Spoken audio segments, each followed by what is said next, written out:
Disculparme por... Tuve un pequeño contratiempo. ¿Ya? Ahora sí vamos a poder empezar nuestra clase del día de hoy. Ajá. Ya. Muy bien.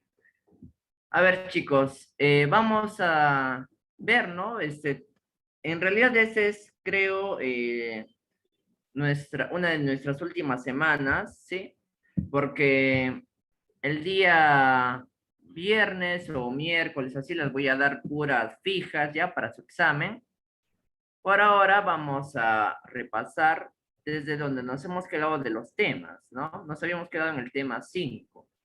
Desde ahí vamos a repasar para recordar lo aprendido.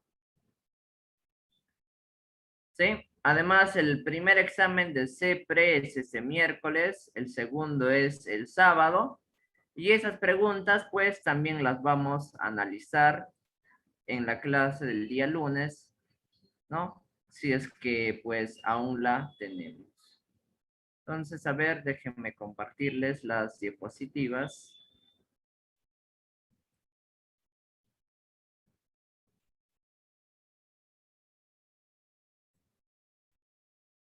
Ajá, ¿qué me dicen por ahí? Ajá.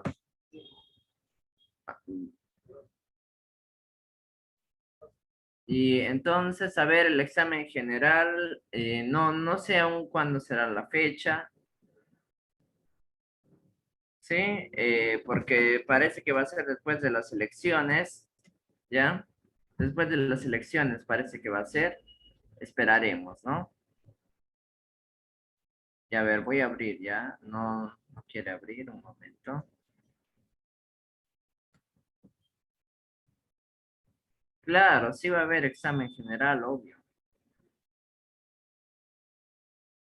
Ustedes, hay muchos que ya han pagado.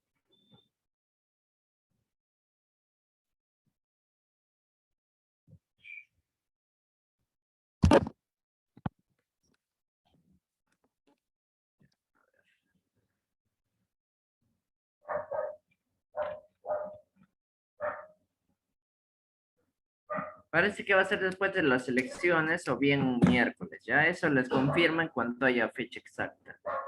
Aún no hay fecha exacta para el examen, así que hay que esperar a que se pronuncien, ¿no? Las autoridades.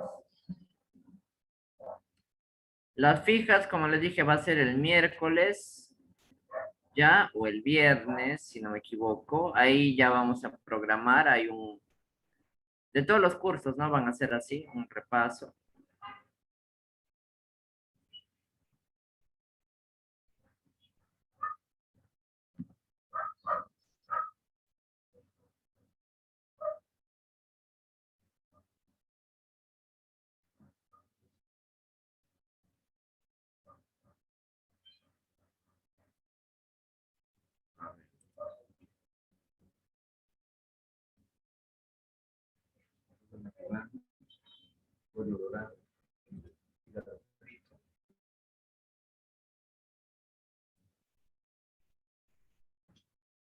Ya, correcto, chicos. Entonces acá está. Y vamos a recordar lo más importante, ¿no? De los temas que estamos abarcando, ¿sí? Pues lo más importante acá es, en primer lugar, el primer examen. Lo que más suele venir, ¿ya? Lo que más suele venir es, pues, científico, ¿no? La investigación científica y etapas de investigación. Justamente ahora vamos a ver las etapas de investigación 2 para recordar, ¿no? ¿De qué trata?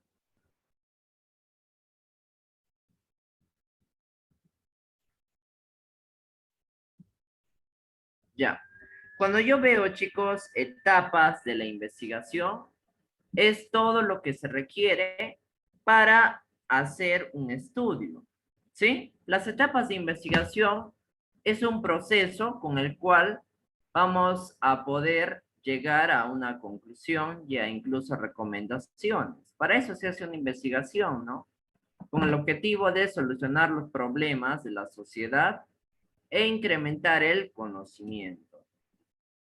Entonces, las etapas de investigación, ¿no? Tenemos 1 y 2. En la 1, pues, está el problema, formulación del problema, objetivos, ¿no? La justificación, entre otros. Y ahora acá en etapas de investigación 2, pues tenemos a la hipótesis, ¿correcto? A la hipótesis, ¿sí? Ahora, ni bien pues sean los dos exámenes de CEPRE, vamos a ver más o menos cómo van a venir planteadas las preguntas, ¿correcto? Ahí vamos a tener ya una noción de cómo al final se va a tomar el examen. La hipótesis, chicos, es una posible respuesta ante un problema. O sea, uno se hace una pregunta y esa respuesta que damos se llama hipótesis, ¿sí? Ahora, la hipótesis puede ser de tres formas. Puede ser la hipótesis de investigación, la hipótesis nula y la hipótesis alterna. Ya sé que muchos de ustedes saben todos los temas de investigación. La idea ahorita, como estamos prácticamente el 14 debió ser el examen, estamos volviendo a repetir pues muchos temas para que más nos acordemos, ¿no? La idea es acordarnos de todo lo aprendido.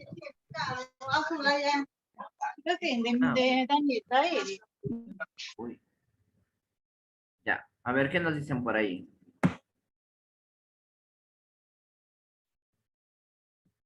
Ajá, volando, por ahí dicen, ¿no? Yo sé que ustedes ya saben esta parte, pero igual pues hay que ganar tiempo, ¿no? Mientras más veces lo volvamos a ver, se nos va a quedar grabado y al toque van a hacer su examen, casi por un instinto, ¿no? Bueno, entonces las hipótesis, chicos, tenemos acá las tres tipos de hipótesis, ¿no? Como es la de investigación, la nula y la alterna. En este caso, ¿sí? La de investigación es la respuesta más probable ante un problema, ¿sí? La respuesta más exacta, como decir, lo que tú esperas, por eso se llama de investigación, es lo que tú esperas, se llama HI, ¿sí? De ahí tenemos el H sub 0, que viene a ser la hipótesis nula. ¿Qué es la hipótesis nula? Aquella que siempre niega o rechaza. O sea, acá digo que sí y acá en el otro digo que no. ¿Correcto? Así de simple. Uno digo sí, en el otro digo que no. Y la hipótesis alterna es otra posibilidad. O sea, si la respuesta no es la de investigación o la nula, ¿no? Pues debe ser algo alterno. Es otra tentativa de respuesta. ¿Correcto? Es como decir, ¿en qué clase estamos ahorita? Lo más probable es que sea la clase de investigación. Eso sería HI. La hipótesis nula sería negarlo, ¿no?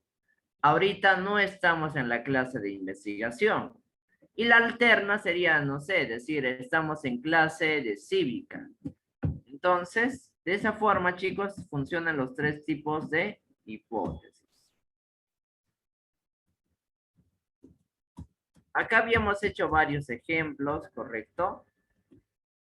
Los elementos de la hipótesis también estábamos viendo, que era la unidad de análisis, las variables y los elementos lógicos.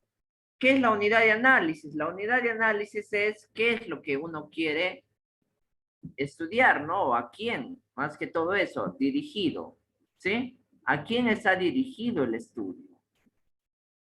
Más que todo es a personas o a ciertos objetos, ¿no?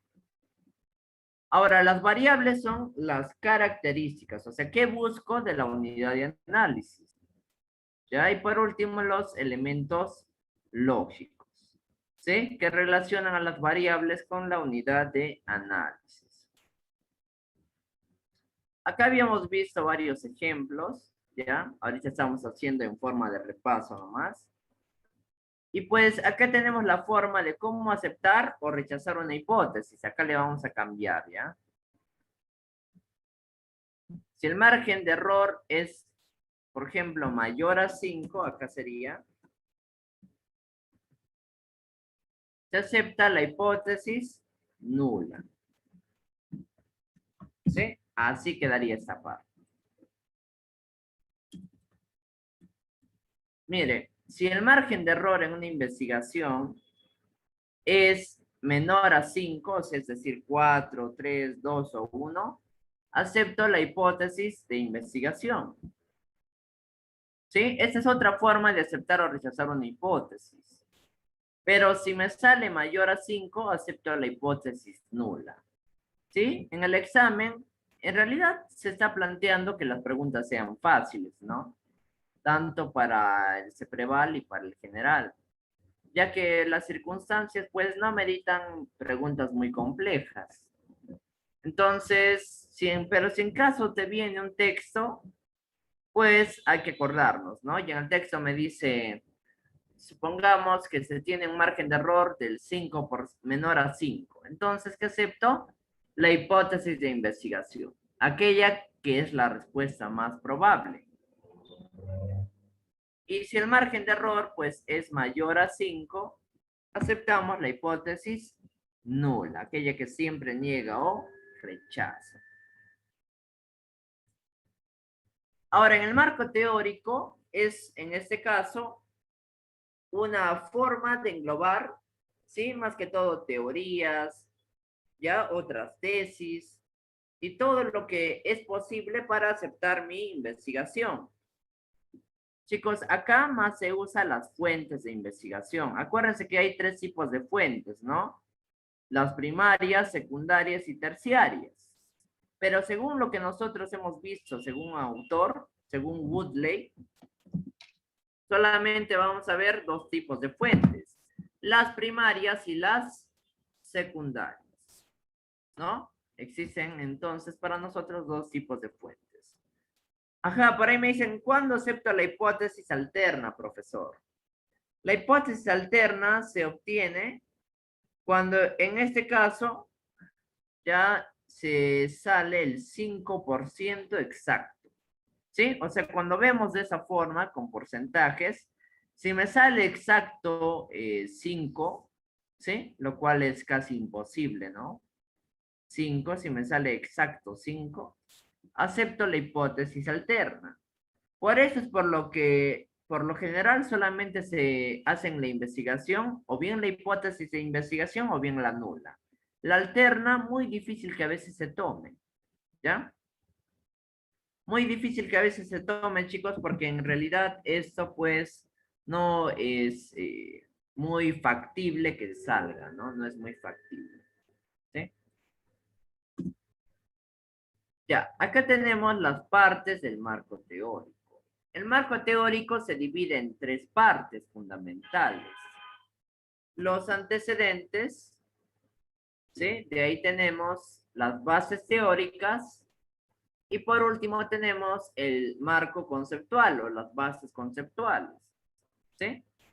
¿Qué es un antecedente? Un antecedente, chicos, es una investigación previa, ¿sí? Es algo pasado, ¿no? Es un antecedente. Por ejemplo, cuando dicen, hay que ver tus antecedentes, pues vemos si hay algo similar por lo general, ¿sí? Los antecedentes es algo similar que estamos buscando. En este caso, antecedentes de la investigación, pues si yo estoy investigando, digamos, los presidentes que en algún momento han caído en la corrupción, ¿no? Si yo investigo eso, pues eso sería ver temas pasados también, ¿no? Esos serían antecedentes, ¿sí? Y hay muchos, en realidad, presidentes que han caído en estas cosas, ¿no? De corrupción y otras, ¿sí? Entonces, para estas elecciones también hay que pensarlo 2 veces, ¿no? Ayer hubo un debate, ¿sí? Y hay que ver bien esas propuestas. Justamente hay que ver los antecedentes de cada uno. Por ejemplo, de los candidatos que ayer estaban, Keiko, por ejemplo, tiene antecedentes de corrupción. De ahí estaba Urresti, si no me equivoco, ¿no? Que en realidad también tiene, bueno, no antecedentes de ese tipo, pero antecedentes de malversación de fondos. Así igual está por ahí Johnny Lescano, ¿no? Estaba Verónica Mendoza y, si no me equivoco, allá Forsyth, ¿no? Que en realidad, como decir, cualquiera puede ser presidente, pero por eso tenemos que ver los antecedentes, ¿sí? Entonces, un antecedente en una investigación también, como ven, nos va a ayudar bastante ya a poder profundizar nuestro tema. Y en este caso hay tres tipos ya de antecedentes. A nivel local, a nivel regional, ya o nacional, y a nivel internacional. ¿Sí? Entonces, si yo hago una investigación, debo de ver otras investigaciones que se hayan hecho en Huánuco, por ejemplo. De ahí otras que se hayan hecho en todo el Perú. Y por último, otras que sean similares, pero a nivel mundial, como decía. ¿Sí? De ahí las bases teóricas, chicos, la palabra clave es esta. Es el corazón del trabajo de investigación. Y esta pregunta, ¿se acuerdan? Vino dos veces, ¿no? Vino esa pregunta misma en el segundo examen CEPREVAL del ciclo A, ¿no? 2021. Y incluso vino en el examen general la misma pregunta. Decía, es considerado el corazón del trabajo de investigación. ¿Y por qué se repite la pregunta? ¿Existe esa posibilidad? Sí, ¿saben por qué? Porque a veces formular el examen, chicos, cuando uno está ahí, es complejo. Entonces, ¿qué hace por lo general a veces el profesor? Un secreto es pues que revisa, ¿no? Otros exámenes pasados. Yo, por ejemplo, si me toca hacer el examen, ¿qué hago? Como a veces es bien complicado formular ahí, comienzo a revisar otros exámenes. Y por ahí algunos se me queda y por eso viene igual. ¿Ven? Entonces la probabilidad de que venga igual las preguntas también es alta.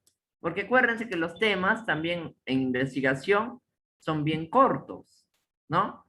Entonces, por eso es bueno a veces revisar exámenes pasados, en este caso. En economía, igual, ¿no? En el otro curso que algunos llevan conmigo, ¿sí? Yo justamente decía, ¿no? Me tocará o no me tocará quizás hacer el examen. Eso a veces, bueno, no se sabe. Puede ser una posibilidad, puede que no. Entonces yo decía, pero, a ver, para ahorrarme un poco de tiempo, quiero ver exámenes pasados, ¿no? Y ya comencé a revisar bastantes exámenes pasados para saber qué más o menos puedo poner. Entonces, esa es la idea, ¿ya? Por eso hay que revisar los exámenes pasados y con eso nos ayudamos. Ajá, por ahí me dicen, aplicas la de Acuña, profe. Ajá, algo similar, ¿no? Algo similar se aplica. ¿Ya? Entonces ahí tenemos las bases teóricas y por último las bases conceptuales, también llamado el marco conceptual. Es donde ponemos esto, ¿ves? Significados precisos, ¿sí?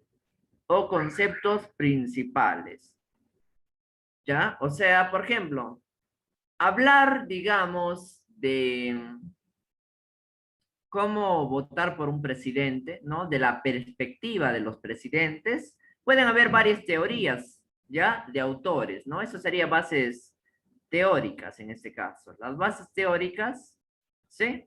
Vendrían a ser según otros autores. ¿Qué dicen, por ejemplo, los autores?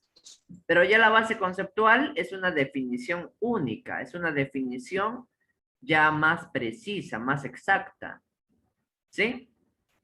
Y acá me van a ayudar bastante las fuentes, ¿no? Las fuentes de investigación. La fuente, pues, primaria y secundaria. Que se usan bastante, ¿no? Muy bien. Pasemos.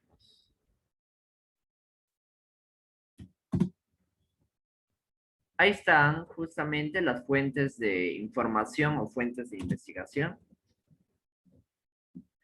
Las fuentes de investigación son múltiples documentos que brindan información y que son útiles para poder profundizar nuestro estudio, ¿sí? Hay entonces dos tipos de fuentes. Las primarias, ¿sí? Que es la, como decir, la fuente original. ¿De dónde proviene? ¿Sí? Todo tiene un origen. A ese origen le llamamos fuente primaria. Ya, por ejemplo, si yo digo, ¿no? En Semana Santa no se va a poder salir. Ya, ¿eso quién me ha dicho? Me ha dicho quizás un amigo, me ha dicho un profesor, pero eso no son fuentes primarias, ¿correcto? Eso ya vendrían a ser fuentes secundarias, ¿sí? O incluso terciarias. Pero la fuente primaria es ya. El profesor, por ejemplo, me ha dicho que no va a haber, no se va a permitir la movilización en Semana Santa. Ya, ¿dónde está? ¿No? ¿Dónde está ese origen de haber dicho eso? Eso se llama fuente primaria, ¿sí? El origen. Entonces, la fuente primaria es más que todo, acá tenemos periódicos, diarios, documentos oficiales de instituciones, ¿sí? Entre otros.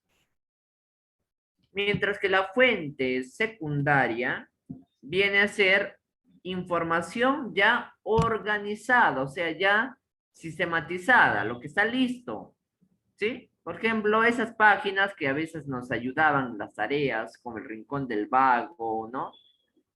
O plagia lo que puedas, ¿sí? O de otras páginas.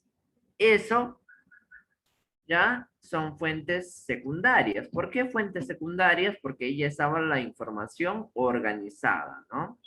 El libro viene a ser una fuente primaria, el resumen viene a ser una fuente secundaria.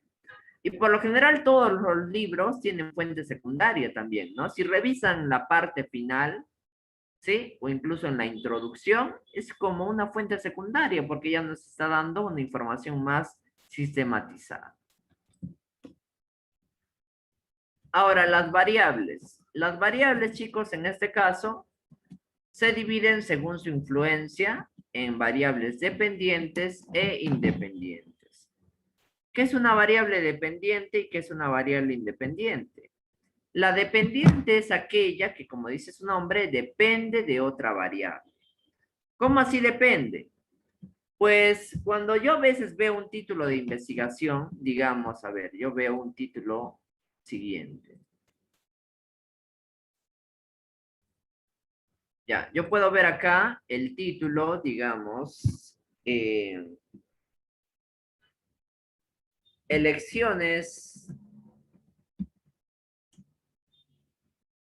ya, elecciones congresales y la corrupción en el Perú,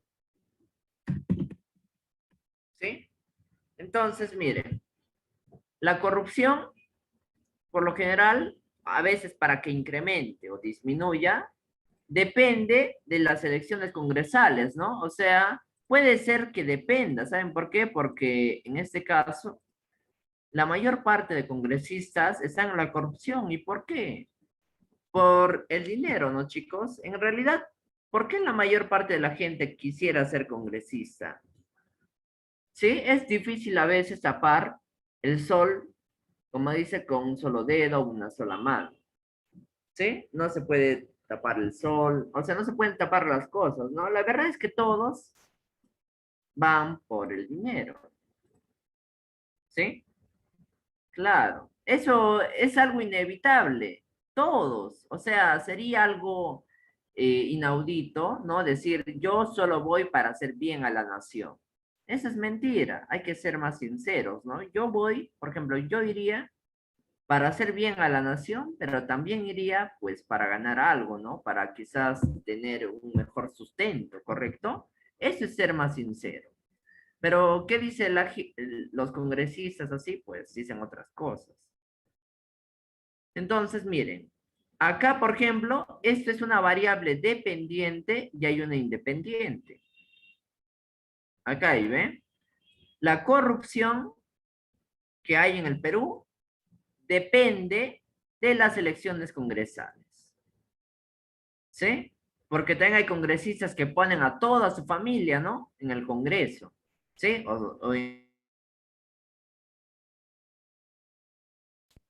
¿Ya?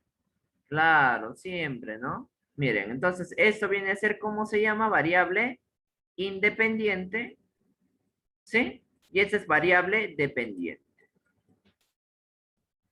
¿Se acuerdan que hemos visto que hay, en este caso, en la investigación, tres tipos de diseños? Experimental, cuasi experimental y no experimental.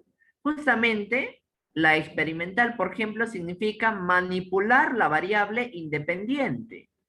¿Por qué? Porque si yo manipulo las elecciones congresales, la corrupción puede que aumente o que disminuya. ¿Ven? Por eso se llama como un experimento, ¿no? Experimental, se manipula la variable. En el cuasi experimental, pues ya se tiene formado los grupos. Y en el no experimental, pues así tal y como está. ¿Sí? Eso para recordar los tres diseños de investigación.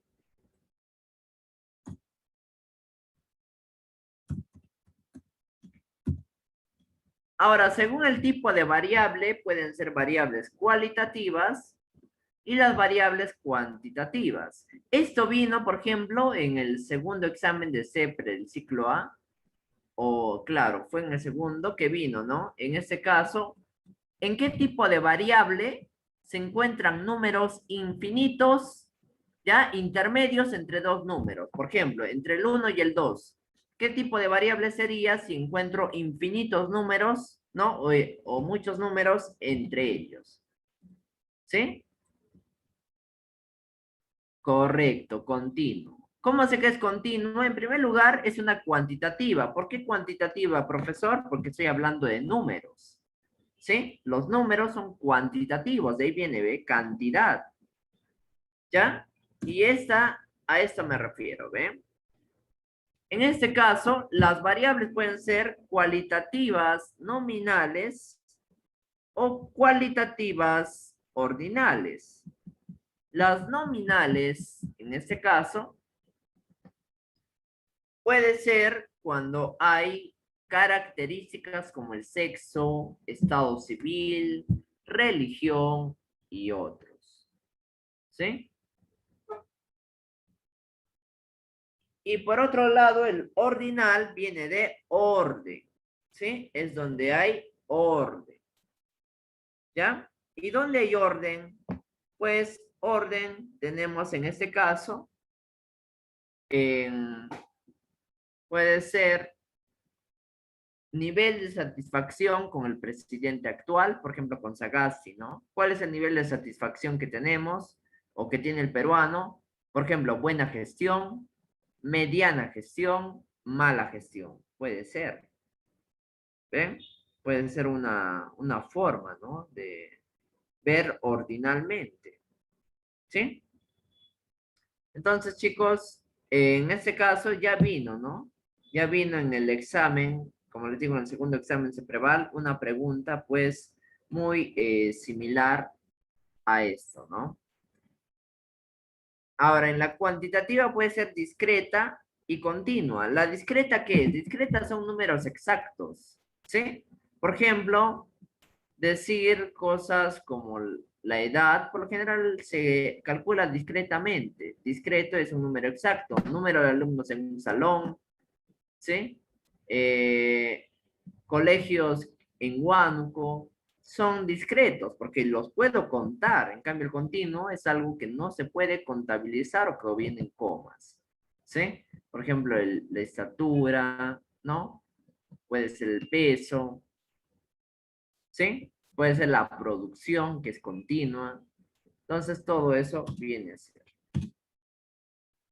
Ahora veamos lo siguiente, el siguiente tema. Ajá. Normal vayan almorzando, chicos, mientras escuchan la clase, vayan almorzando para que ganen tiempo, ¿no? Ya vamos a abrir el siguiente.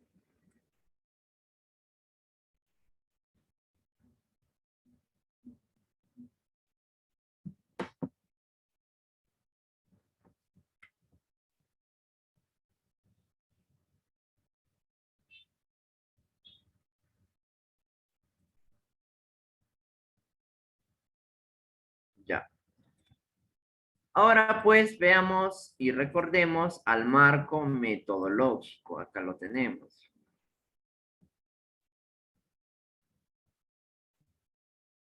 El marco metodológico, en ese caso, engloba la metodología. Su nombre mismo lo dice. Marco metodológico, marco de metodologías. La metodología es cómo hacemos la investigación o qué necesitamos. Necesitamos, en realidad, dos cosas fundamentales. Necesitamos determinar el universo, la población y la muestra. Eso es básico, chicos, en una investigación. ¿Sí? En el universo, pues todos son diferentes, ¿no? En el universo, todo es diferente. Pero yo cuando digo una población, ya son características de sujetos iguales o similares, ¿sí? Por ejemplo, el universo de las academias. Hay muchas academias, todas son diferentes. En muchas hay profesores totalmente diferentes, ¿ven? Eso puede ser un universo, ¿no? Porque todos son distintos. De ahí ya tenemos a la población. La población es un conjunto de objetos, individuos o elementos con determinadas características, o sea, iguales o similares. Por ejemplo, una población sería la Academia Yachaywasi. ¿Por qué? Porque ¿qué tienen en común? Pues que todos están, en ese caso, estudiando con los mismos profesores, a la misma tasa, ¿no? Las mismas horas, eso es lo que tienen en común, están en una misma academia. Y esta población, pues puede ser finita o infinita. ¿Qué es una población finita y qué es una población infinita? Pues no es difícil de determinar esto. Una población finita, miren bien el nombre, finita, fin, es aquella que posee un fin, ¿sí? Por ejemplo, el conjunto de librerías de la ciudad de Lima. Es algo que tiene fin, ¿no? Que lo puedo contar, es algo limitado. Y en este caso, la población infinita es aquella que es imposible determinar. No puedo determinar la población infinita. Como la producción. La producción, chicos, es infinita. ¿Por qué? Porque la producción sigue su curso, ¿no? Nunca se detiene la producción. Igual las estrellas, ¿no? Puede ser en este caso los granos de arena en el mundo, los litros de agua en el mundo, ¿no? Son cosas que no se pueden determinar. O sea, chicos, no es tanto que no tenga fin, ¿ah? Obviamente tiene un fin, muchas cosas de estas, pero ese fin es pues muy difícil de determinar, es algo indeterminado, ¿no? Decir infinito no quiere decir necesariamente que sea algo ilimitado, simplemente que a veces no se puede determinar. ¿Ya? Y al no poderse determinar, pues se le da esta característica, ¿sí? Y la muestra. ¿Qué es en este caso una muestra? La muestra es una parte, chicos, representativa de la población. O sea, de la población se saca la muestra. Por ejemplo, Academia Yachaywasi es mi población. Pues mi muestra serían, ¿no? Un grupo de alumnos, por ejemplo. Un grupo de alumnos, ¿no? Un grupo de ustedes sería en ese caso, ¿sí? Mi muestra. Ahora, acuérdense que para sacar la muestra hay una fórmula. Sí, acá tenemos la fórmula general, que no es necesaria en realidad, chicos, aprenderla por ahora al menos. Pero sí las formas de determinar la muestra. Por ejemplo, hay una muestra censal también. Viene de la palabra censo, ¿no? Justamente en el año 2017 se hicieron acá en el Perú los censos. Los censos se hacen cada cierto tiempo. Por ejemplo, este fue 12º censo de población, o sea, para ver la cantidad total. El 7º de viviendas, ya la población es diferente a la vivienda, ¿no? Obviamente. Ahora, en una vivienda, obviamente está la población, pero se refiere más a los hogares, ¿sí? La vivienda se refiere a los hogares y la población, pues, al total de personas de las viviendas. Y el tercero de comunidades indígenas. El censo es, chicos, cuando toda la población se convierte en muestra. Eso es, en este caso, un censo. Cuando toda la población se convierte en muestra. Por ejemplo, para este censo del año 2017, la población, sí, toda la población fue la muestra, porque así hay ocasiones que se debe de hacer. Esto por lo general se hace cuando la muestra o la población es muy chiquita, como decir, cuando es muy chiquita ya lo hacemos en sal o cuando es necesario hacerlo a todos, para que haya menos margen de error, ¿sí? Para que haya menos margen de error, a veces es bueno a todos, ¿sí? Hacerles el estudio.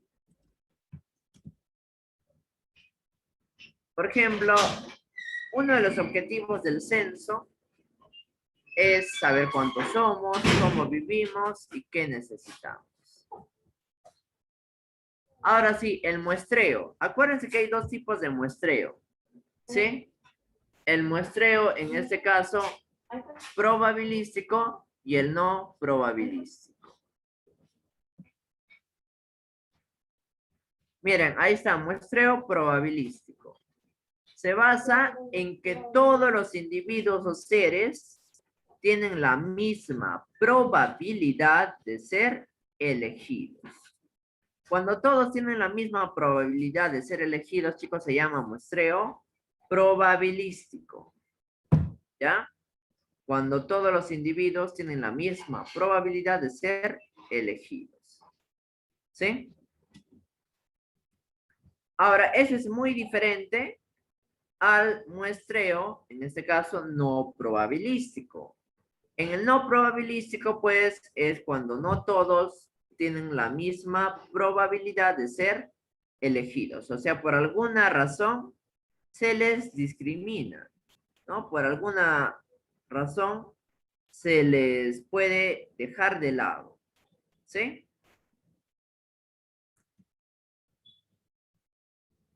Ahora, en el muestreo probabilístico tenemos algunos importantes.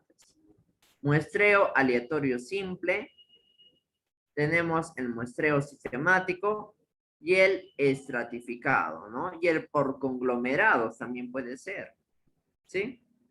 Entonces ahí tenemos algunos de los importantes.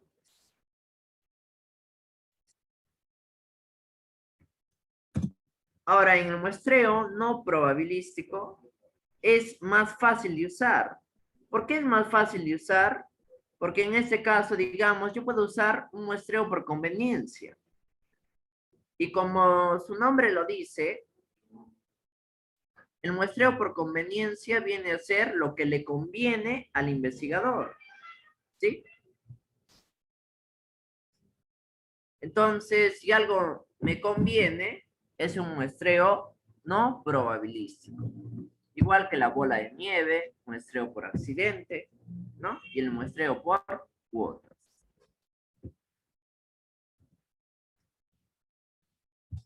La bola de nieve, chicos, acuérdense que es cuando a partir de un sujeto se sacan los otros sujetos. O sea, yo encuesto a uno y de este uno pues van saliendo todos. ¿Cómo así?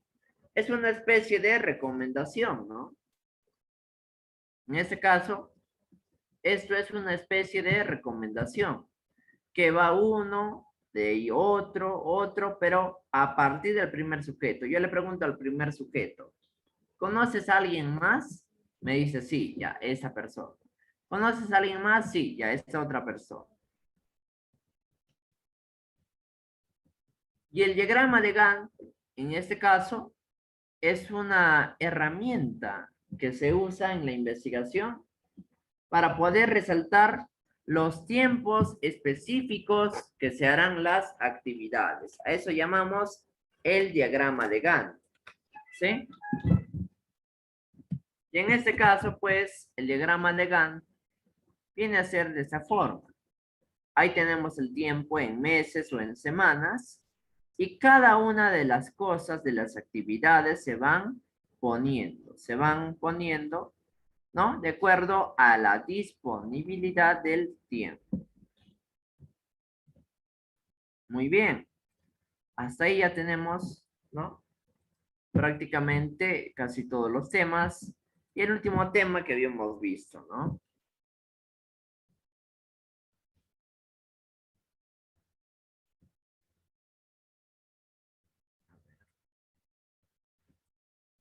Vamos a compartirlo.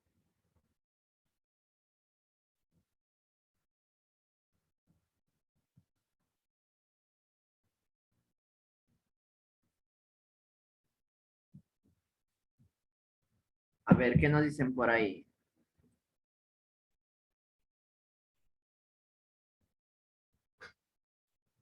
Ajá, por ahí nos dicen que el diagrama de Gauss. No, en realidad el diagrama de Gauss es un invento, ¿ya? O sea, es un invento, no se llama diagrama de Gauss, se llama en realidad campana de Gauss, ¿sí?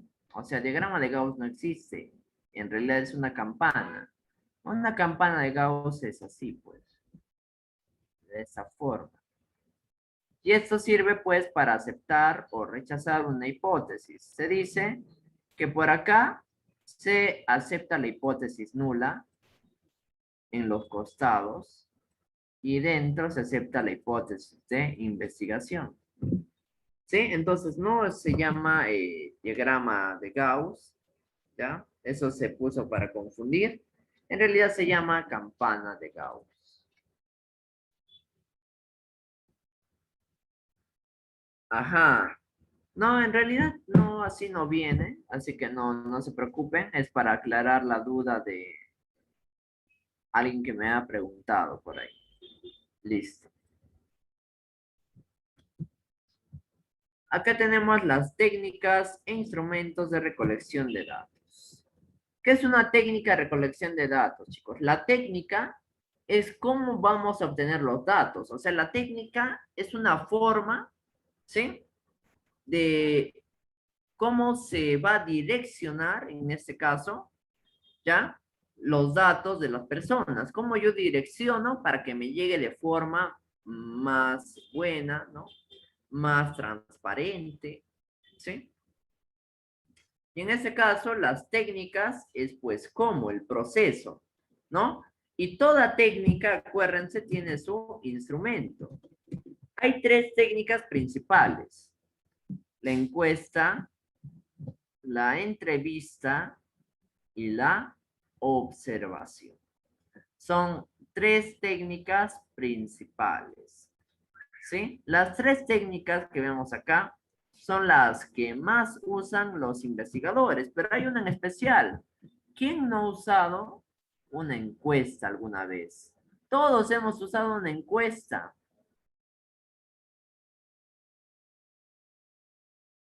Forma de encuesta, ¿ya?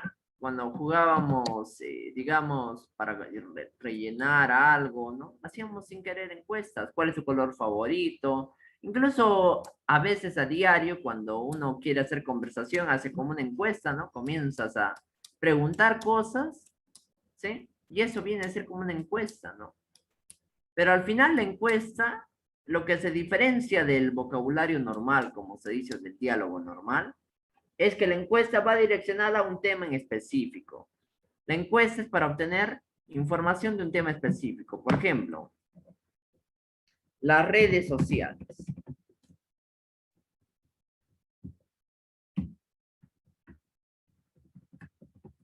¿Sí? Por ejemplo, las redes sociales. Pues las redes sociales, en este caso, viene a ser, ¿no? Un tema principal. Y de ese tema, una encuesta, pues son varias preguntas relacionadas a esto, o sea, a este tema. ¿Sí? Yo, por ejemplo, puedo preguntar cuántas horas usted al día usa las redes sociales, cuál es su red social favorita, ¿no? ¿Cuál es la que mayormente usan sus amigos, etcétera, ¿no? Entonces, la encuesta usualmente se torna, pero en un tema específico, no en varios temas, usualmente en un tema específico. La entrevista igualmente, pero la entrevista ya es que tenemos que estar en un diálogo, ¿no? En un mismo tiempo y espacio. Y la observación, pues, como dice su nombre, simplemente nos dejamos guiar por la percepción, ¿sí? La percepción, pues acá va a mandar.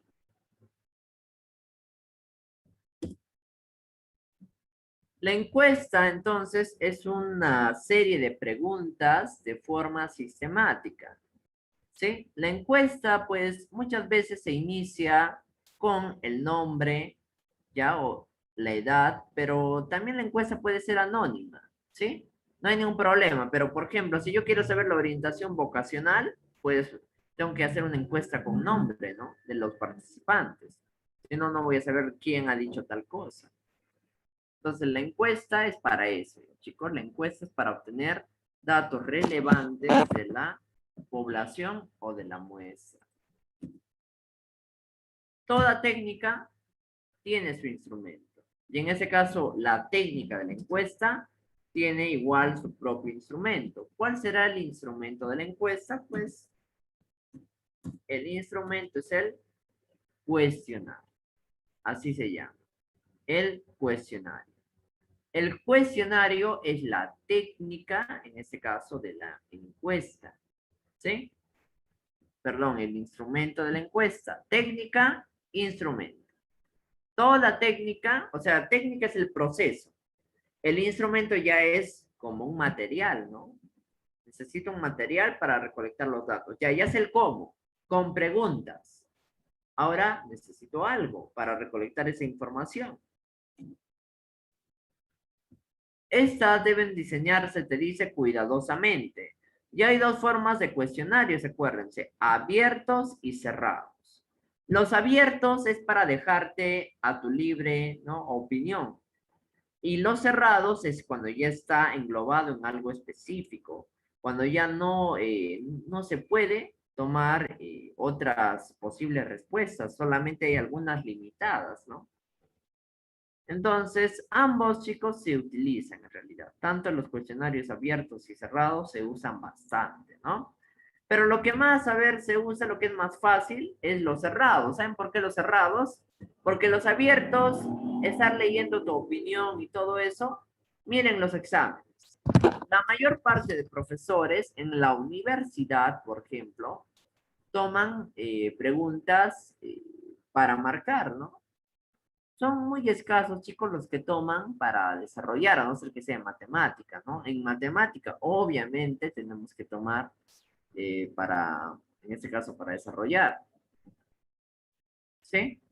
Claro, mayormente en la universidad se usa cerrado, porque está leyendo cada pregunta, ¿no? ¿Sí? Es algo complejo, ¿no? Además, en la universidad, pues se tienen bastantes alumnos, hay varios salones muchas veces, y un profesor, pues no se hace cargo de un grado nomás o de un salón, son de varios grados, de varios salones. ¿Sí? Así es en la universidad. Entonces, el profesor, por ejemplo, que te enseñó en primer año, te puede volver a enseñar en segundo, en tercero, en cuarto, en quinto o en los 5 años. ¿Sí? Yo tuve profesores que me enseñaron los 5 años de estudios. ¿Ya? Y eso es, pues, por la especialización, porque los cursos son diferentes al final. Las ventajas y las desventajas. ¿Cuál será en este caso una ventaja y cuál será una desventaja, correcto? La ventaja, chicos, máxima de la encuesta, ¿sí? La ventaja máxima es pues que en este caso es fácil de usar, ¿ya? Y tiene bajo costo y mayor rapidez para obtener la información. Yo puedo tomar una encuesta a 100 personas y decirles, ya tienen media hora. Y ya, en media hora se acabó todo, se acabó la encuesta. ¿Ven? Hay un tiempo específico. En cambio, en la entrevista, que es el siguiente que vamos a ver, no es así, ¿no? En la entrevista, el tiempo es más largo, porque la entrevista usualmente no la voy a hacer en grupo. La entrevista usualmente se hace persona por persona. Mientras que a 100 personas les puedo tomar una encuesta en 30 minutos, si le tomo una entrevista a 100 personas, pues sería como 4 horas, ¿no? O 5 horas que me voy a demorar. ¿sí? Total. Entonces, la ventaja la encuesta es el tiempo es escaso, ¿no? El tiempo es corto, ¿sí? En ese caso no cuesta mucho y al final se obtiene la información más fácil y sistemática para ordenarla. Sí, por eso la INEI siempre toma encuestas, ¿ya? Ahora, por otro lado, la entrevista, su principal ventaja es que la información es más confiable. Porque en la encuesta, a veces, ya les dije, uno por llenar, llena todo, ¿no? Como sea, ya, esto, eso, ya. Como sea, llena. Con tal de llenarlas, digamos, si hay 80 preguntas, pues peor, ¿no? El estudiante ya, esto, lo que sea, ya. Ni lee, ¿no? Muchas preguntas y ya lo marca. ¿Sí? En ese caso, la encuesta es así, es un poco que tiene fallas, ¿no? Esa falla de no saber si la información es totalmente confiable o no. Hay obviamente gente que lo hace a conciencia, ¿no? Llena, pero hay otras personas que lo hacen como sea, ¿no? Con tal de terminar la encuesta. En cambio, en la entrevista, pues estamos frente a frente y al final la información que me digas se puede verificar mediante tus gestos, ¿no? Y otras cosas también. Ya. Ahora, cuestionario con preguntas cerradas. ¿Qué son las preguntas cerradas? Son aquellas entonces las que no te dan opción de poner lo que tú crees, ¿no? Ya van en algo direccionado, están direccionadas a algo, por eso se llaman cerradas. ¿Sí? En cambio, las preguntas abiertas tienes libertad de opinión. Acá les había mostrado algunas preguntas. Por ejemplo, una pregunta abierta es, ¿por qué cree que el actual gobierno de la ciudad debería darle más importancia a la educación? Por ejemplo, esto no es cerrado, porque sería cerrado siempre y cuando dijeras sí, no, puede ser, ¿no? En cambio acá, ¿por qué cree? Te estoy dando libertad a que pongas tu opinión. ¿Por qué cree? ¿No? Entonces, esto chicos, debemos de aprenderlo, ¿no? Cuando es abierto y cuando es cerrado. Por ejemplo, cuando yo te digo, ¿de qué material está fabricada tu vivienda? ¿O dónde vives? Si yo te digo dónde vives, es también cerrado, ¿no? ¿Dónde vives? Pues me vas a decir algo direccionado.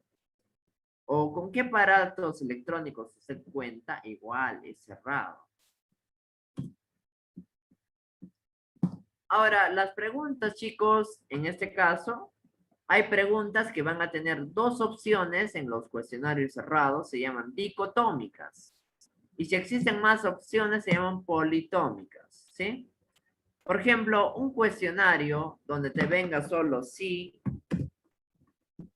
y no, esto es dicotómico, porque hay solo dos posibles respuestas. Pero, por ejemplo, si te viene una pregunta, ¿cuál es su estado civil? Soltero, ¿no? Casado, ¿sí? Viudo o divorciado primero, ¿no? Divorciado, viudo. Todo esto, por ejemplo, es, en este caso, eh, politómico, ¿no? ¿Por qué politómico? Porque hay varias posibles respuestas. En cambio, acá no, porque hay dos. Dos dicotómicos, dos. Acá no. Profesor, al dicotómico también lo puedo llamar cerrado. ¿A cuál? ¿Al dicotómico? Ujú. Ah, estos dos son cerrados. Los dos son cerrados, sino que la cosa acá es que son opciones en los cuestionarios cerrados. ¿Sí? A eso se refiere. El cuestionario abierto, usualmente hay tu libre opinión. Esto estoy poniendo como en un examen, ¿no? Por ejemplo, tus exámenes que te toman de simulacros o de PC son cerrados. ¿Por qué? Porque si tú crees que otra es la respuesta, no te dan libertad, ¿no? A que tú pongas otra respuesta.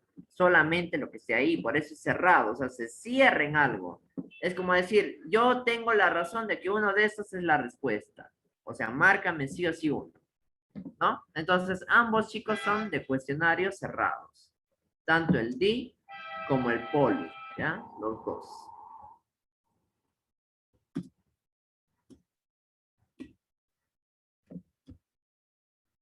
se recolecta los datos, chicos, entonces en la encuesta se procesa la información y se obtienen los resultados, ¿no?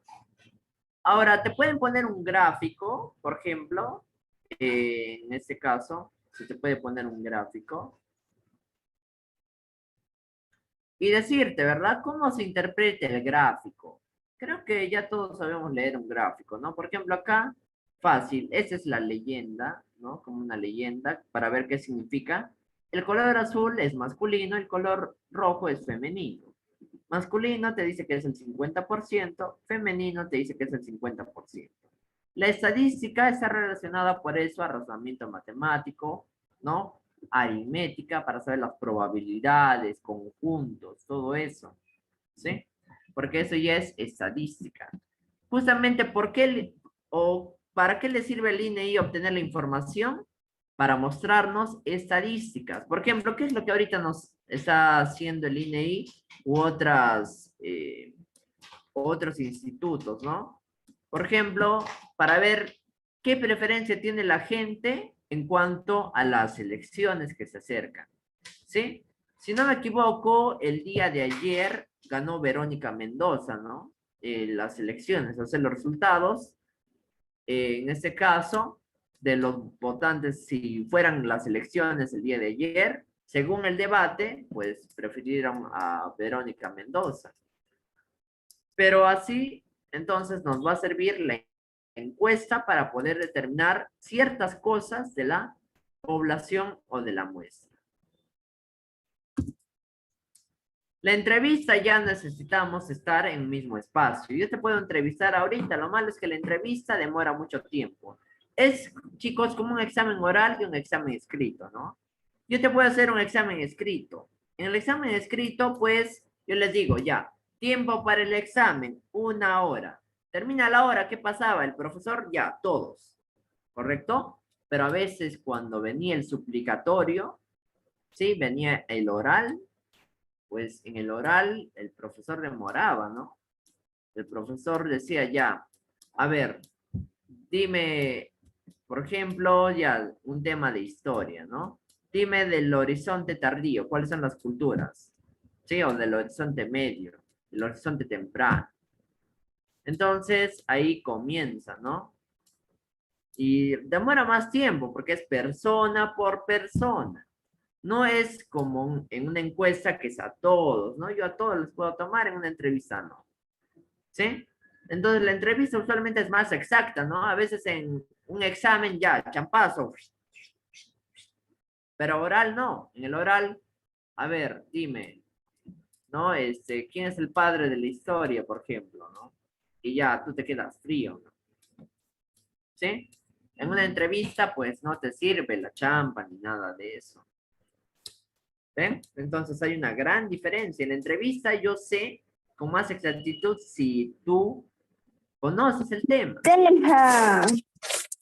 Uy, Guárdate eso. ya pues chicos, apaguen su micro. Ah, muy bien. Ya, entonces ahí tenemos, por ahí les ganó la emoción. Ya. A ver. Ajá, debate. Claro, entonces el debate también es una entrevista, ¿no? Muy bien. Seguimos acá. ¿Sí? Entonces, la entrevista, pues yo sé, ¿no? Si una persona al final conoce o no conoce. Al final en el examen o en la encuesta puedes saber lo que sea, ¿no? Por ejemplo, obviamente yo con la siguiente técnica, puedo saber quién realmente está capacitado y quién realmente no para poder asumir la presidencia, ¿no? Veamos. Ahora, igual la entrevista puede ser preguntas abiertas y preguntas cerradas, ¿sí? Con esto, con la observación. Miren, Forsyth, por ejemplo, cada vez que habla se equivoca bastante, ¿sí? O sea, se equivoca en varios términos que obviamente no conoce. Y al final, chicos, todos ellos tienen asesores, ¿no? Tal vez Porque al final no conocerían nada. Todos tienen asesores, asesores políticos, asesores que conocen bastante de los temas, ¿no? ¿Sí? El asesor es el que al final le dice qué vas a decir, ¿correcto? Porque la mayor parte de ellos no saben dirigirse al público. Usualmente hay alguien que le dice, no, ya tú vas a hablar de ese tema, vas a decir esto. Ya esos son asesores. Todos tienen asesores, así sin excepción. Hasta los mejores presidentes del mundo, ¿no? De las máximas potencias, tienen asesores. ¿Sí? Todos tienen asesores, ¿no? Y todos se equivocan. Ya ayer, pues, se equivocó varias veces Forsyth, se equivocó por ahí el Lescano, ¿no?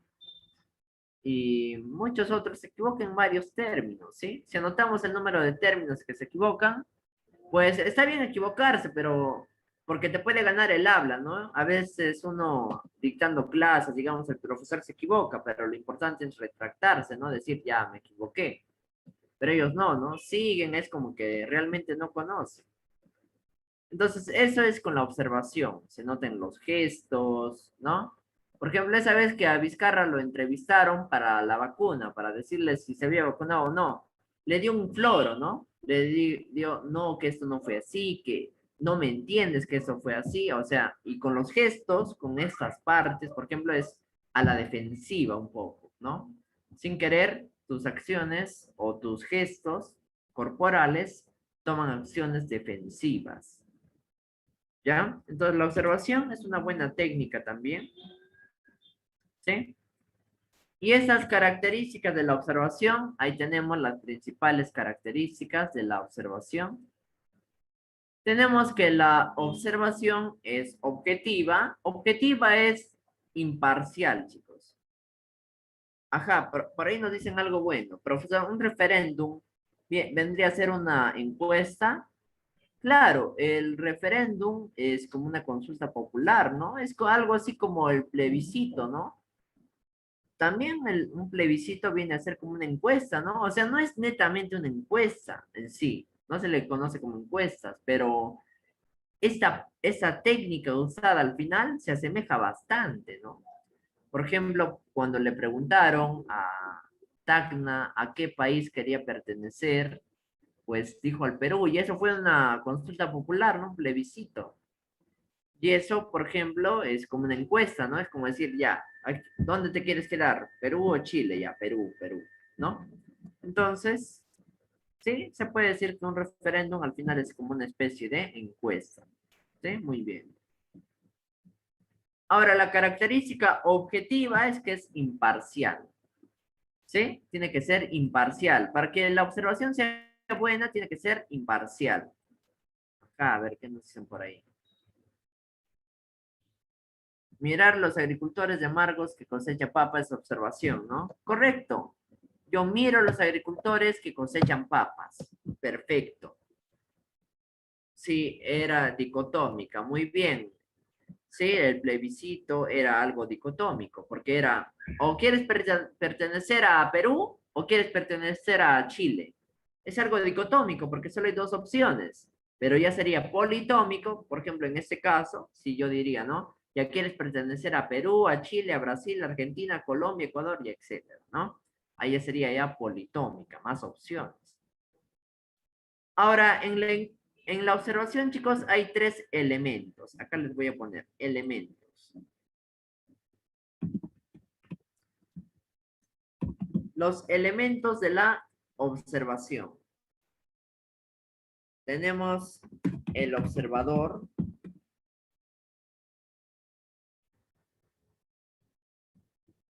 Ya, ahí tenemos observador. El sujeto observado. Y la situación observada. Ahí tengo tres. El observador, el sujeto observado y la situación observada. El observador, por ejemplo, por ahí alguien me está diciendo, ¿no? Observación puede ser mirar a los agricultores de Margos que cosechan la papa. Sí. ¿Cómo yo sé que es observación? Porque también tiene los tres elementos. Miren. Mirar a los agricultores. Ya, el que mira es el observador, obviamente. Agricultores de Margos. El sujeto observado son agricultores de Margos. Y cosechan la papa. Situación observada. ¿Ven? Por ejemplo, en este caso, en ese contexto en el que estamos yo, en este caso ustedes y yo, ¿no? En esta clase tenemos igual, tenemos el observador, el sujeto observado y la situación observada. Por lo general, el sujeto observado es una persona que realiza una acción. ¿Sí? Yo estoy realizando una acción ahorita. Ustedes están viendo la clase, son los observadores. Yo soy el sujeto observado porque yo soy el que está dando la clase. Y la situación observada es en el contexto, la clase de investigación. ¿Ven? De esa forma, chicos, yo identifico a los tres elementos de la observación. Ahora, decíamos que la observación tiene ciertas características. Es objetiva porque es imparcial, debe ser imparcial. Si tú quieres que una observación salga bien, pues no hay amigos, no te dejes guiar por los sentimientos, buenas acciones, ¿no? ¿Qué quieres hacer? Lo que veas, pues le das como resultado.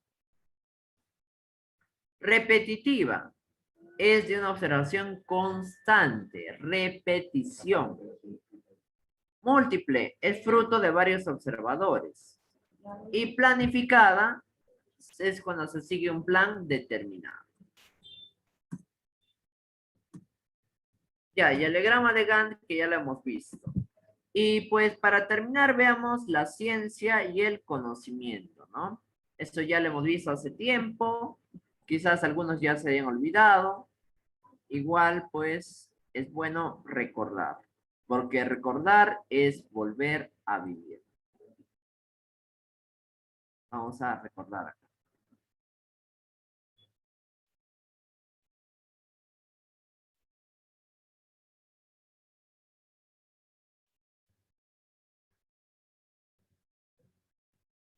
Ya.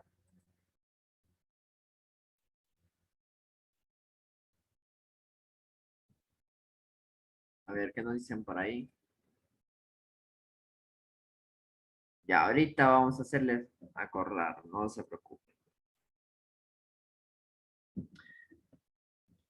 Ya, a ver. En este caso, vamos con la ciencia, ¿no? Para los que ya se han olvidado de este tema.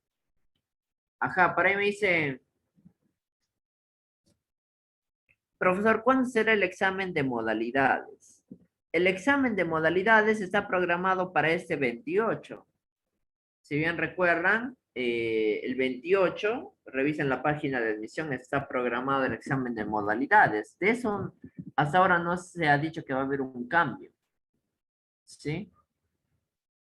Entonces, parece que sí va a ser el 28, el examen de modalidades. Muy bien. Ya. Veamos la ciencia, ¿no? Lo más importante igual. Lo importante, chicos, es que la ciencia, en este caso, se trata de un conjunto, ¿no? En este caso, de herramientas que nos van a ayudar a descubrir la verdad a través de algo que se llama también el método científico, ¿sí? Esa es nuestra principal herramienta. La ciencia proviene de un latín, habíamos dicho, ¿no? Scientia o esire, ¿sí? Puede ser esa palabrita ciencia o también puede ser esa otra, acá le vamos a poner, también puede ser esire.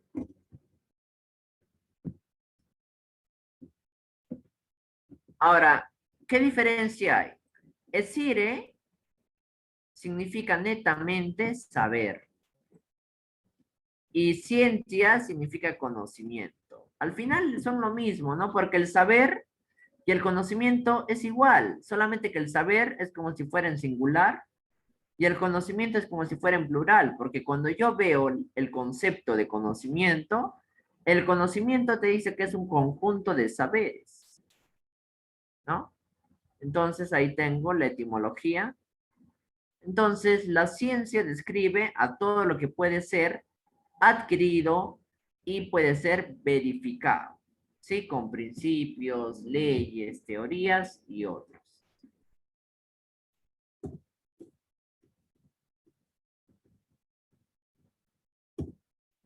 El padre de la ciencia moderna, hay que acordarnos que es Galileo Galilei, ¿sí? Y fue el primero el que justamente introdujo varias leyes en el campo de la astronomía, ¿no?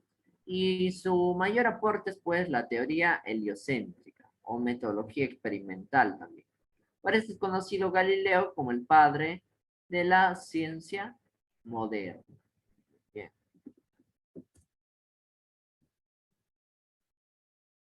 Las características principales de la ciencia es objetiva, fáctica, metódica, sistemática, contrastable, universal, falible y refutable. Ahora, ¿en qué se diferencian estas características, no? Objetiva, chicos, es que estudia lo real. ¿Sí? La ciencia se encarga de lo real. Lo real es lo que, digamos, puede percibirlo con los sentidos, por ejemplo. Porque la ciencia, hemos dicho que no cree en Dios. ¿Por qué? Porque es algo subjetivo, ¿no?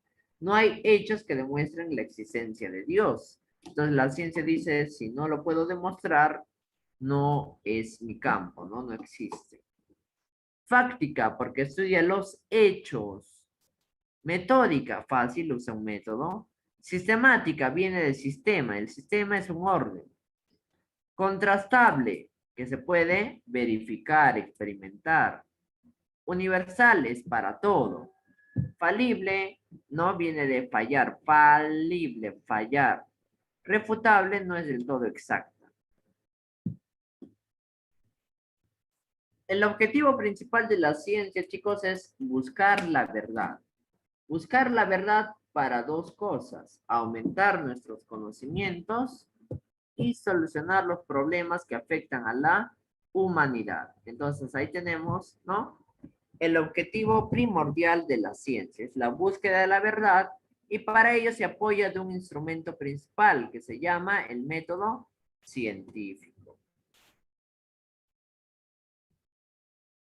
Tiene tres objetos de estudio: la naturaleza, la sociedad y el pensamiento. Naturaleza, chicos, es en este caso todo lo que equivale al mundo material e inmaterial, ¿no? Pero más que todo es a la materia, ¿sí? O sea, a la materia viva e inerte, ¿no? Más que todo eso se refiere, la naturaleza. La sociedad es la interrelación de personas en un espacio específico a lo largo del tiempo. Y el pensamiento, pues, es una actividad de creación de la mente. Ya, ahora la naturaleza lo estudia las ciencias naturales, ¿no? Ciencias naturales se encargan de la naturaleza, la sociedad se encarga de las ciencias sociales y el pensamiento, las ciencias formales, ¿sí? Entonces ahí tenemos los tres objetos de estudio de la ciencia. Acuérdense que la ciencia surge gracias a la investigación, ¿ya, chicos?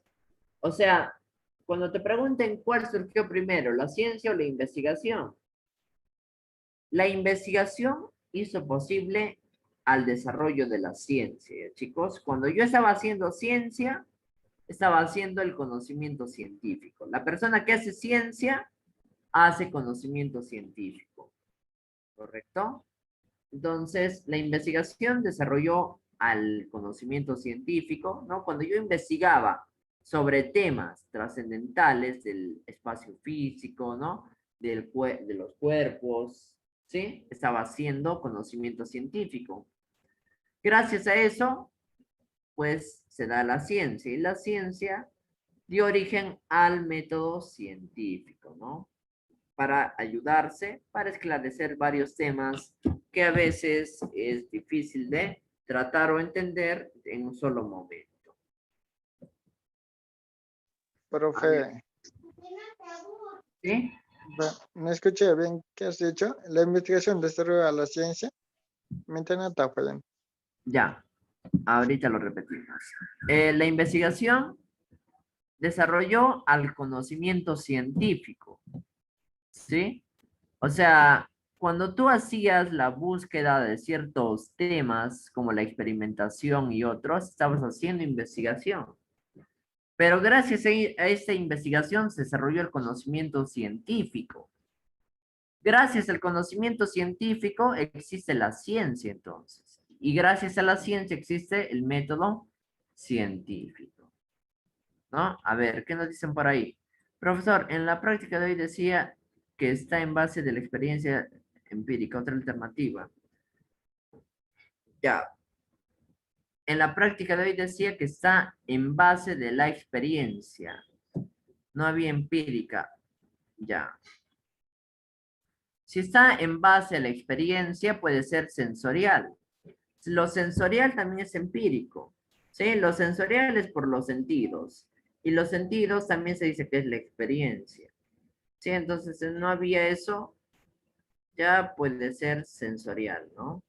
Igual, ajá, muy bien.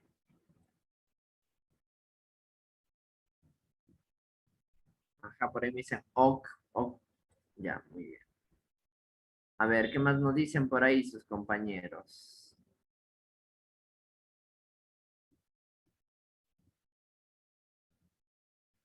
Ya, por ahí nos dicen, profesor, ¿qué estudia la característica relativa? Decir relativa es que cambia. Por ejemplo, ustedes han visto en álgebra, si no me equivoco, algo que se llama el valor relativo y el valor absoluto. Por lo general, el valor relativo, o acá lo relativo en la ciencia, es algo que puede cambiar. Es algo relativo. ¿Sí? Lo relativo es que puede cambiar. En cambio, lo absoluto, ¿no? Por ejemplo, si dices, en lo absoluto no cambio de opinión. ¿Sí? O sea, decir en lo absoluto es ya como algo final. Pero tú dices, no, relativamente podría cambiar de opinión. Relativamente de acuerdo a las circunstancias. Eso significa la palabra relativa. Entonces, cuando yo digo la característica relativa de la ciencia, es que la ciencia cambia muchas veces con el tiempo, ¿no? O si no cambia, pues al menos se perfecciona. ¿Sí? Ustedes saben que varios científicos dejaron sus estudios a mitad, como decir, vino otro científico y lo siguió, ¿correcto? Entonces a eso se refiere. Las funciones de la ciencia tenemos ahí describir, explicar, predecir y actuar o aplicar. Esas características dice DEPA, ¿no? Cada inicial, describir, explicar, predecir y actuar o aplicar. Esas entonces serían las funciones de la ciencia. Ahora, el que hizo la clasificación de la ciencia fue Mario Bunge. Mario Bunge es un epistemólogo. La palabra epistemólogo es una persona que estudia la ciencia. Episteme es ciencia. Pero si yo estudio la ciencia, ¿qué estoy haciendo? Estoy haciendo conocimiento científico. Ya la persona que estudia la ciencia está desarrollando el conocimiento científico. Mario Bunge es de nacionalidad argentina, ¿sí? Y también es físico, o bueno, fue físico, fue filósofo, ¿ya? Y él justamente planteó a la división de la ciencia en dos grandes grupos. ¿Fue el único? No fue el único. Si ustedes revisan en los libros, hay otros autores, ¿ya? Sino que prácticamente todos usan la clasificación de Mario Bunge, ¿sí? Por eso esto viene en el prospecto también, ¿no? Para que ustedes aprendan. Ahí está entonces, su máximo libro se llama La ciencia, su método y su filosofía. ¿Sí? Eso fue el máximo libro de Mario Bunge, que gracias a ese muchos se inspiraron en la ciencia para poder desarrollar este campo. ¿Y en qué se basó Mario Bunge para hacer la clasificación de la ciencia? Se basó, chicos, en el objeto de estudio. El objeto de estudio es diferente. Decir empírico o fáctico es diferente a decir no empírico o formal. ¿Qué es lo empírico? La experiencia. ¿Qué es lo fáctico? Los hechos. ¿Qué es lo no empírico? Lo que no proviene de la experiencia. ¿Qué es lo formal? Lo que viene de las ideas. Estos son hechos, estos son ideas. Los hechos son empíricos muchas ocasiones. Si algo no ha sucedido, es parte de las ideas. Ahora, la ciencia empírica, en este caso, ¿no? O fáctica, se divide en naturales o sociales. ¿Sí? ¿Qué es una ciencia natural? Una ciencia natural, pues ya hemos visto, es aquella que estudia la naturaleza, chicos, la naturaleza. ¿Sí? Mientras que la ciencia social estudia la sociedad. No sé si recuerdan que vino un examen de admisión hace un par de años, si no me equivoco. Vino para relacionar, ¿correcto? Así te venía, ¿ve? En ese examen de admisión, si bien recuerdan los que lo dieron.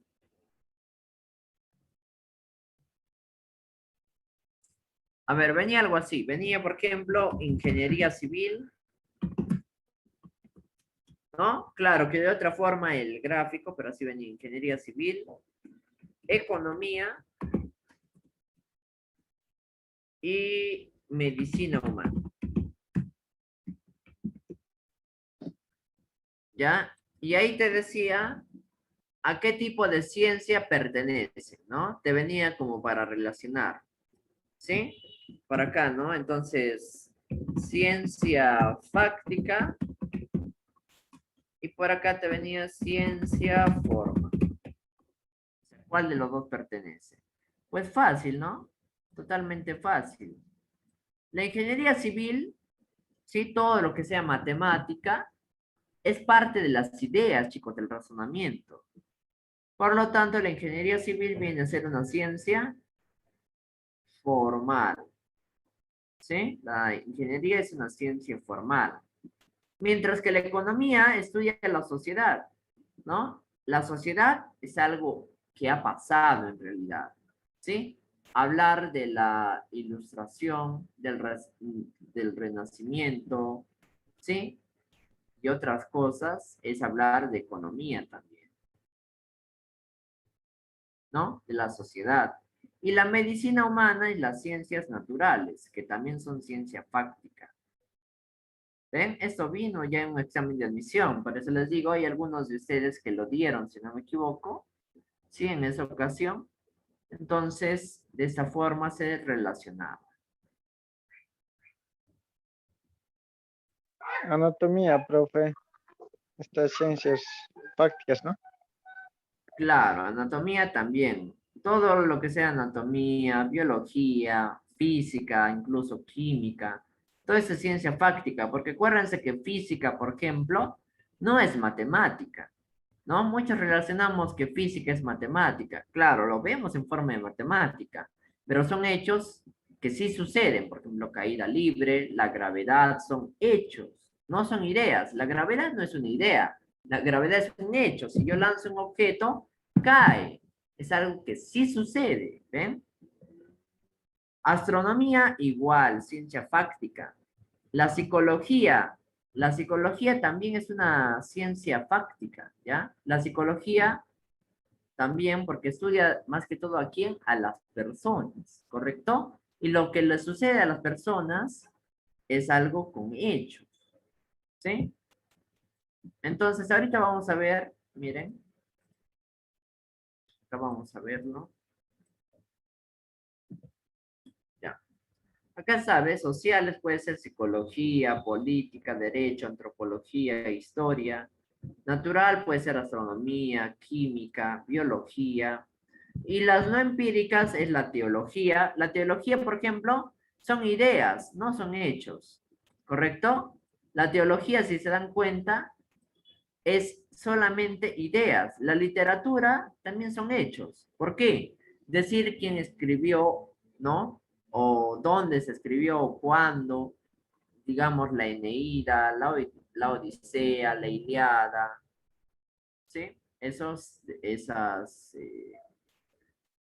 ¿No? En este caso, esos relatos, pues, vienen a ser algo pasado, algo que son hechos, ¿sí? Entonces, pues, la literatura también es bonita, ¿no? Pero tú tienes que gustar leer bastante, por cierto.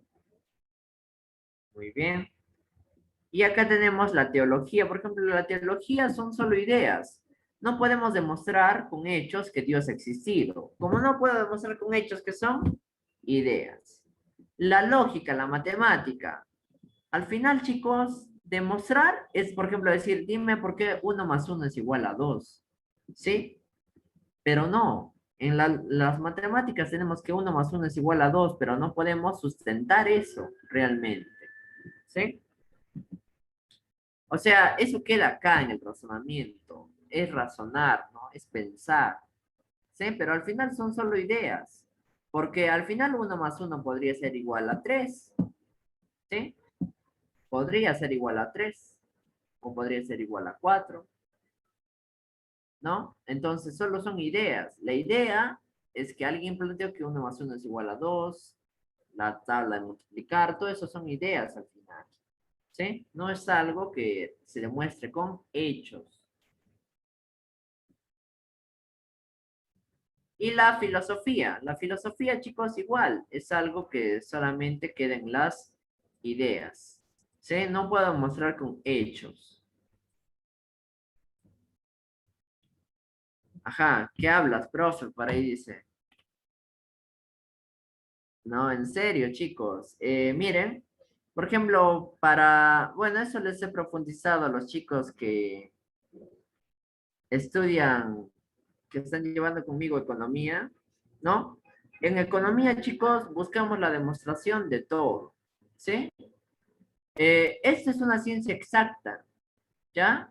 ¿Por qué quedan ideas? Porque, por ejemplo, para una edificación ya hay un número exacto, ¿no? Tú lo planteas, el número, sí.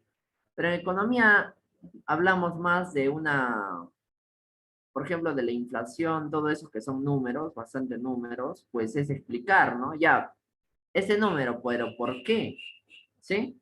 Acá no buscamos explicaciones del por qué. ¿O alguna vez has preguntado, 1 más 1 es igual a 2, ¿por qué? ¿Alguna vez has preguntado eso?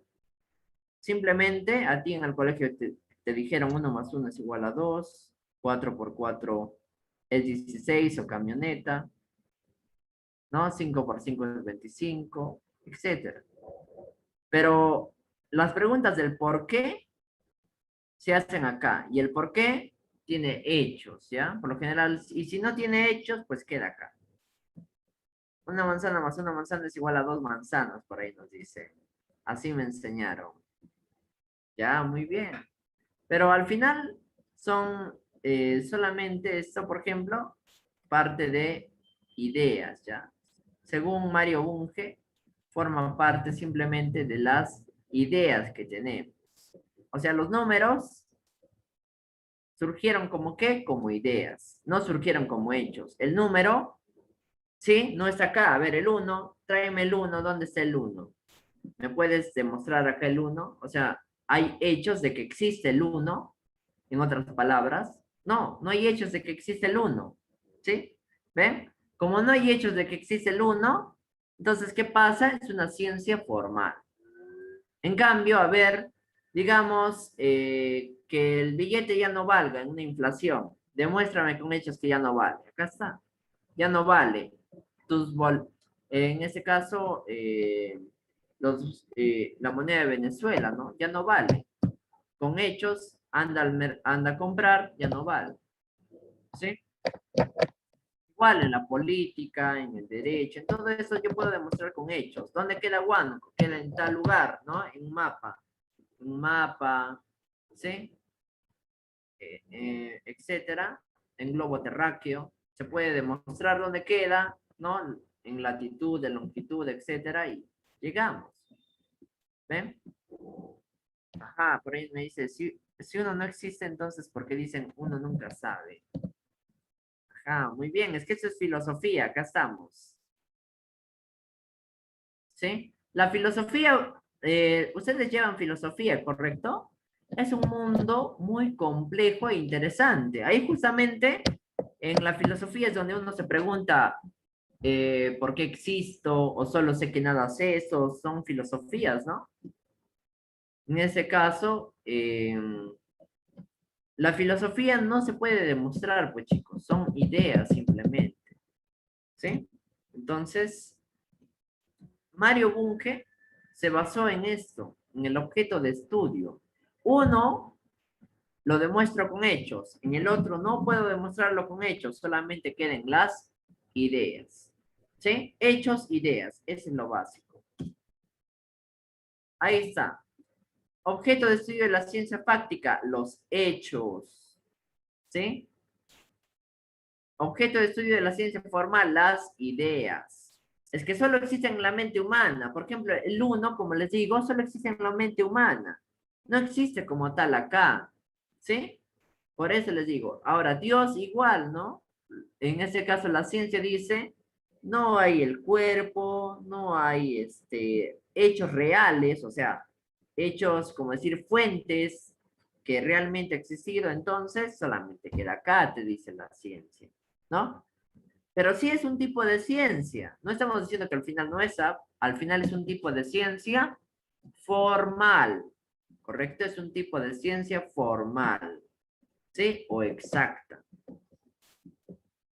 Su representación acá es símbolos y palabras, acá es símbolos y signos. El método de análisis de la ciencia fáctica es el método científico. De la ciencia formal es la inducción y la deducción.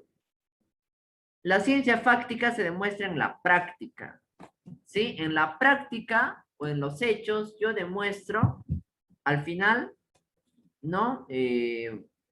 Digamos, todo lo que ha pasado en el derecho, en la política, ¿no? En la astronomía, en la biología, todo es con hechos, con la práctica.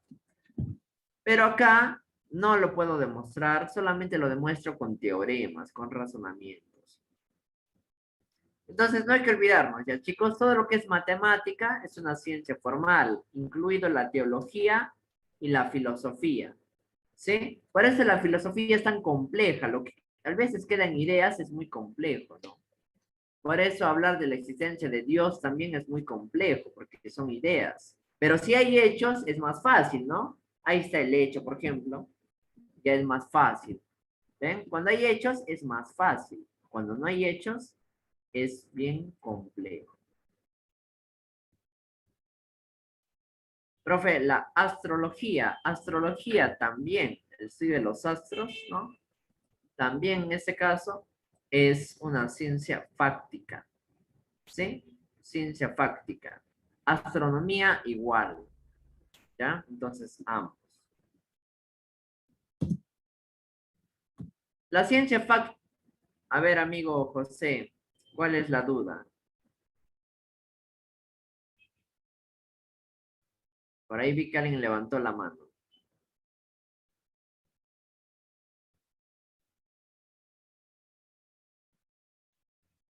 ¿Nadie? A ver.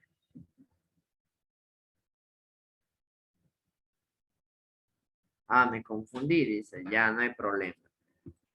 Entonces, ahí tenemos, chicos, la ciencia fáctica, también llamada factual o empírica. La ciencia formal también es llamada ideal o no empírica. ¿Sí? Factual o empírica, la ciencia fáctica. Formal, ideal o no empírica. Y por último, para culminar el día de hoy, vamos al tema del conocimiento. ¿Sí? Y con eso terminamos el día de hoy.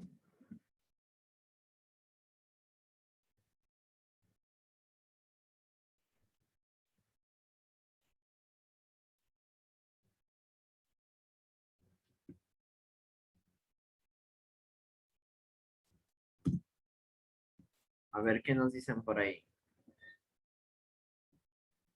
Hambre, profe. Sí, no se preocupen. Terminamos al toque esto y nos vamos.